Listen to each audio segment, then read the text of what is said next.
म्हणून after the age of 45 जर तुम्हाला इरेक्टाईल डिस्फंक्शन होत असेल तर सगळ्यात महत्त्वाचं त्याला जे कारण असतं ते नियमितपणे करणं अत्यंत गरजेचं असतं. काही ना काही म्हणजे आजाराचा सामना करण्याचं काम पडू शकतं. नमस्कार मित्रांनो, 45 वर्षाच्या नंतर आलेल्या इरेक्टाईल डिस्फंक्शनवर आपण घरच्या घरी कसं ट्रीटमेंट घेऊ शकतो त्याविषयी आज मी तुम्हाला थोडक्यात माहिती द्यायचा या व्हिडिओद्वारा प्रयत्न करीत आहे. मित्रांनो, मी आहे doctor Umesh. As a clinical sexologist म्हणून गेल्या 40 वर्षापासून मी सातत्याने तुम्हाला मार्गदर्शन करीत आहे. खरोखर मित्रांनो, जर माझे व्हिडिओ तुम्हाला आवडत असतील, काही ना काही तुम्हाला नॉलेज देत असतील तर नक्कीच माझ्या मराठी यूट्यूब चॅनलला जास्तीत जास्त लोकांनी सबस्क्राईब करा आणि जास्तीत जास्त आपल्या मराठी बांधवांना शेअर पण करा. तर मित्रांनो, आजचा आपला विषय जो आहे की 45 वर्षानंतर आलेलं इरेक्टाईल डिस्फंक्शन म्हणजेच नपुंसकता. आता 45 वर्षानंतर आपल्याला बऱ्याच गोष्टींची काळजी करावी लागते, कारण की 45वर आपण जेव्हा येतो तेव्हा आपण थोडंसं स्ट्रेसमध्ये येऊ शकतो किंवा आपल्या बॉडीमध्ये काही बदल घडू शकतात किंवा आपलं जे फिजिओलॉजी आहे थोडी चेंज होते.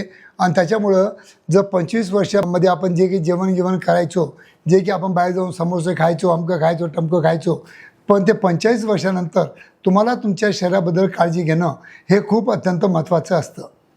कारण की 45 वर्षापर्यंत आपला मेटाबॉलिक रेट खूप चांगला असतो, त्याच्यामुळं काही पण डायजेशन चांगलं होतं. पण आफ्टर द एज ऑफ 45 आपला मेटाबॉलिक रेट कमी होतो.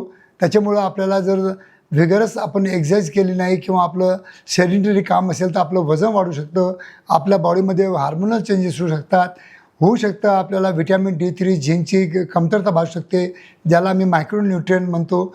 जर हे मायक्रोन्यूट्रिएंट जर कमी असतील तर नक्कीच टेस्टोस्टेरॉन प्रोडक्शनला अडथळा करतात आणि त्याच्यामुळे टेस्टोस्टेरॉन प्रोडक्शन कमी होतं आणि हळूहळू आपल्याला इरेक्टाईल डिस्फंक्शन येतं.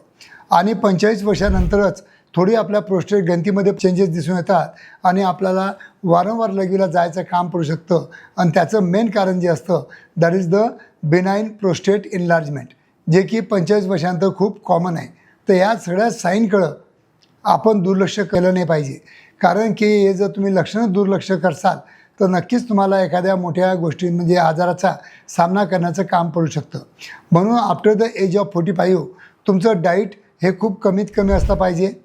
जास्त ज्याच्यामध्ये न्यूट्रिएंट असले पाहिजे. जे की तुम्ही अन्न घेता त्याच्यामध्ये जास्तीत जास्त प्रोटीन असायला पाहिजे.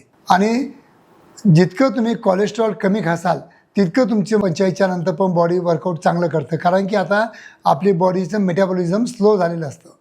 म्हणून जास्त रात्रीचं जेवण हेवी न करता प्रॉपर 7 तास झोप घेऊन जर आपण आयुष्य जगलं तर मला वाटतं लैंगिक समस्या तुम्हाला उद्भवणार नाही किंवा उद्भवल्या असतील तरी त्या दूर होऊ शकतात. पण या सगळे बॉडी चेंजेस किंवा मेडिटेशन किंवा एक्सरसाइज किंवा डाईट ओरिएंटेड हे जे की आम्ही तुम्हाला लाईफस्टाईलबद्दल तुम्हाला सांगत असतो, हे सगळ्या गोष्टी केल्यानंतर पण जर तुम्हाला इरेक्टाईल डिस्फंक्शन होतच असेल तर तेव्हा तुम्हाला मेडिकल इंटरव्हेन्शनची गरज असते. तेव्हा तुम्ही कोणत्याही तुमच्या शहरातील तज्ज्ञ डॉक्टरांचं मार्गदर्शनाखाली proper counselling, proper diet, proper exercise आणि प्रॉपर मेडिसिन हे करणं गरजेचं असतं. म्हणून तुम्हाला मी सांगत असतो की आफ्टर द एज ऑफ 45 नेहमी आपलं ब्लड प्रेशर, आपली ब्लड शुगर आणि आपल्या काही अजून काही आपल्या बॉडीचे पॅरामीटर जे असतात, ब्लड एक्झामिनेशन वगैरे असतात, ते नियमितपणे करणं अत्यंत गरजेचं असतं.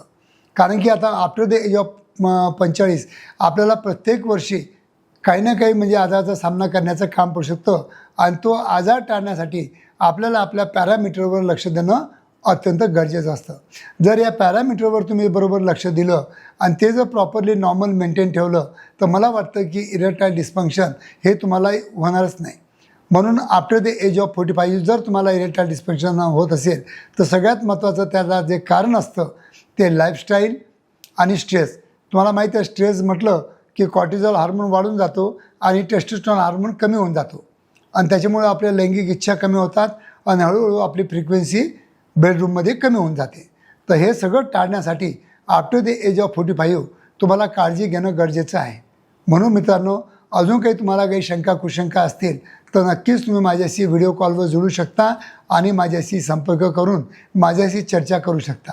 तर मित्रांनो, अशाच सायंटिफिक व्हिडिओसाठी नक्कीच माझ्या चॅनलला सबस्क्राईब करा आणि जाता जाता हा व्हिडिओ आवडला असेल तर जे काही आपले मित्र वयाच्या 45 आता गाठत असतील तर त्यांना शेअर पण करा.